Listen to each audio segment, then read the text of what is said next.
Hi, this is Summer Todd. I've been gone for a while, so we're getting back into my show now in the fall. And tonight, we're kind of just talking about curses or maybe cursed objects. If anybody wants to call in and has had experiences with that. And then, my son is on the show, Austin, and then we have Mark and Roger will be in and out. So we have, and we're open for people to call in and discuss things. So we can kind of kick it off. I was thinking maybe about talking about Robert the doll from Key West. In Austin, my son was with me when we visited that museum and saw the doll. And you tell them a little bit about that, Austin. You're better than I am about the details. It was we were down in Key West and we were getting ready to fly back home, and the museum that Robert the doll is in is right next to the airport there. And right before we went over to the airport, we had a couple hours, so we wanted to stop in there because we had seen a show about it on TV about how the doll was cursed, and so we went in there to see it. And the thing is you're not supposed to take pictures of him, or if you do, you're supposed to ask his permission. And then but people always disregard that. So they'll take pictures of him. And then a lot of them, I don't know if they imagine it, but they swear that their life just starts to go to pieces. Like they'll have all kinds of bad things happen. And it's so bad that they'll send letters down to the museum to Robert the doll. And I guess, I don't know if the museum people read them or whatever, and then usually the things get better for them if they do that. So, it's kind of weird. It's a creepy doll. It really is. I'm not sure what it was made out of. Also, what was it? Burlap and some kind of... I believe it was made out of maybe wood and canvas. It was one of those old dolls from the 19th, I want to say late 19th, very early 20th century, I think. Yeah, it's kind of brown and but he's just creepy looking. Yeah. Now, do you remember the story behind him? I don't remember the story about the whole thing. There was a man, it was that had some mental issues, didn't he? And he would get in trouble at his home in Key West, and he would tell his parents that Robert the doll did all these things, that it was actually him. I can't remember his name, but yeah, was it Otto something? And and then I think he died, but he left a doll in that house in the attic, and when somebody else moved in and found it, and that's how it ended up in the museum. That maritime, is that a maritime museum? I think, yeah. I think so. Yeah. Yeah, it's kind of interesting. And it's a very small museum. You think, when we say museum, people think it was a really big one, but it was actually a very small building and everything. Right, not very big, maybe like a smaller bedroom almost, Kind of, yeah. It was kind of tucked away, you would almost miss it. Right. If you didn't know what you were looking for down there. Yeah, but I definitely was not going to test it and take his picture, because I was me either. No. And that's just one thing. There's a chair. Where was that chair? I watched Unsolved Mysteries, I think, and you might have watched that with me, Austin, where there's a chair in a restaurant. Yeah. It's in a pub, and it's in a pub in the United Kingdom somewhere. Yeah. And during World War. Go ahead, Austin. Oh, during World War II, I guess a lot of soldiers and stuff used to go there and sit in it because it was cursed, and supposedly all the soldiers that sat in it never came back. Mm-hmm. Where they were. So it was like a cursed chair at this pub. It was an old Unsolved Mysteries episode about it. But it was over in the UK somewhere. I don't know if it was in England or if it was in Wales or if it was in Ireland or Scotland. I'm not sure what part of the UK that pub was supposed to have been in. Did you ever watch? They put it. Did you ever watch us? Huh?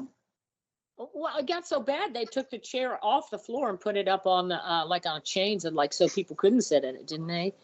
Yeah, because so many people who sat in it were dying and stuff. But its most famous period was during World War II, because supposedly all the British soldiers and sailors and airmen that came to that pub and sat in the chair just to taunt it, kind of just to test it out, never came back. So that was where the legend, I think, really took off, was during World War II. Who knows if there was really anything to it. I mean, but that was the story that they told on Unsolved Mysteries. Do you remember Unsolved Mysteries, Mark? I think I may have only watched 1 or 2 episodes. Okay, but you remember it. Yeah, I didn't know if it was on the air over in the UK back in the day or not. Probably. I think I've seen it on. It was Robert Channel 4. A narrator. Okay.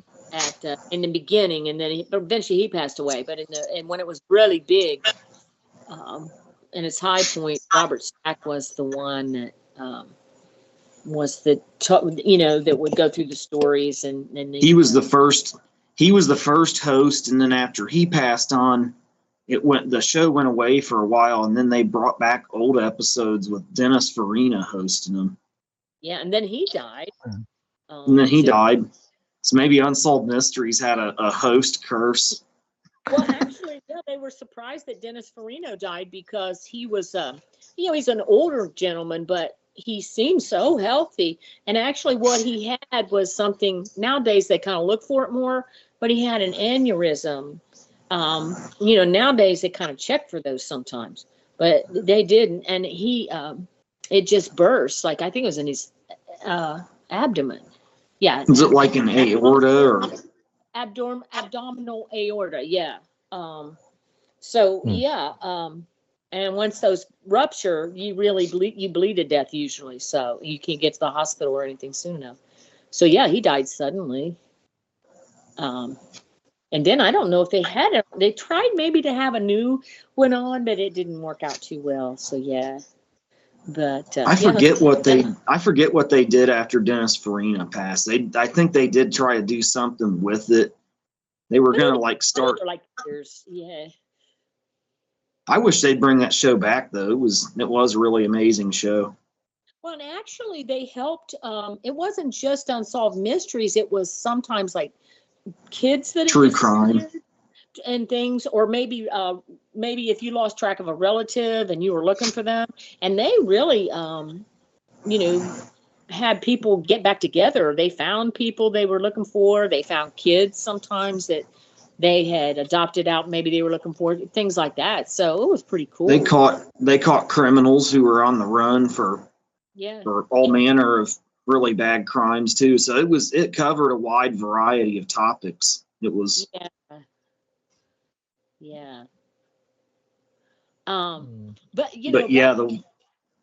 on. Oh, but yeah, the one episode that we were talking about was that chair. Yeah. Well, I wish I could look up and see where that was at, but I can't get off of this browser, or it'll totally just. Let's see. Maybe you can. Maybe I can look it up. Let me see. Curse. I think it is. Oh. Well, let Mom look it up first, and then we'll see if she can get it. Is it the Busby stoop chair? Maybe. I'm trying to. The Busby stoop chair, dead man's chair is an oak chair cursed by the murderer Thomas Busby before the execution. I don't think that's the one. Where was it at? This one is in North Yorkshire in the United Kingdom. Oh yeah, that might be the one. Yeah, the Busby stoop chair cursed by Thomas Busby. A small inn in the village of, this is it, Austin, in Yorkshire, UK, has earned its reputation as a haunted landmark due to supposedly cursed chair associated with a 17th century murderer. Royal Air Force, DIF, Disworth base, near Frisk, in Is that North Yorkshire. I think so. Opened in 1936, was used as a bomber airfield during World War II. So British and Canadian RAF.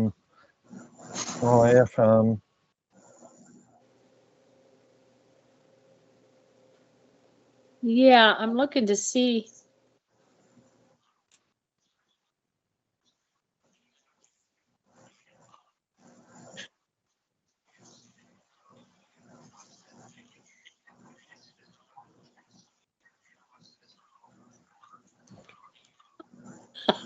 Hi guys, good to Florida. see you again. Florida, we were talking about Robert the Doll. Are they from around Key West, or you know? Yeah. But yeah, I think that's the chair that we were talking about with Austin. Is yeah. Actually, it could be related to one of 5 different airfields. There's 5. There was 5 airfields in Yorkshire during World War II. Yeah. Actually, 4. Yeah. Yeah.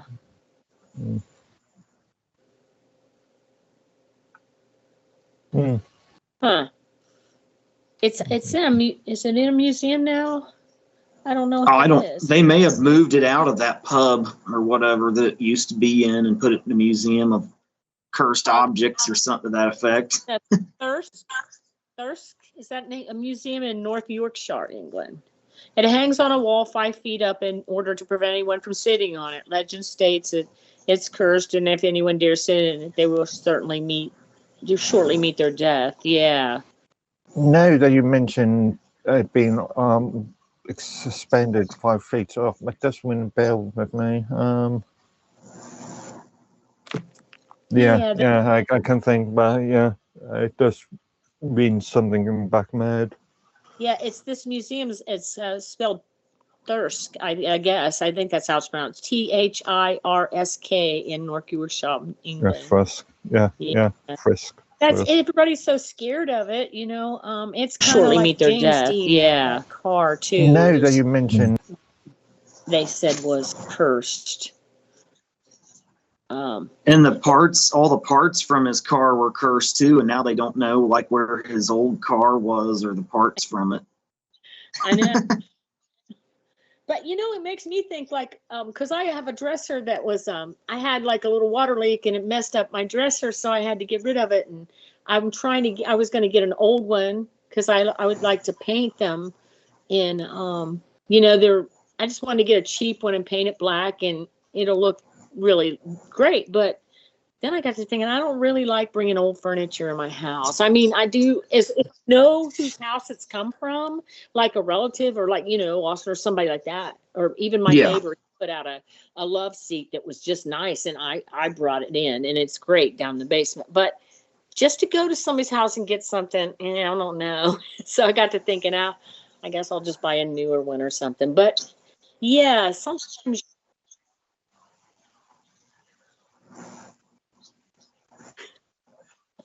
Really? Well, actually, huh?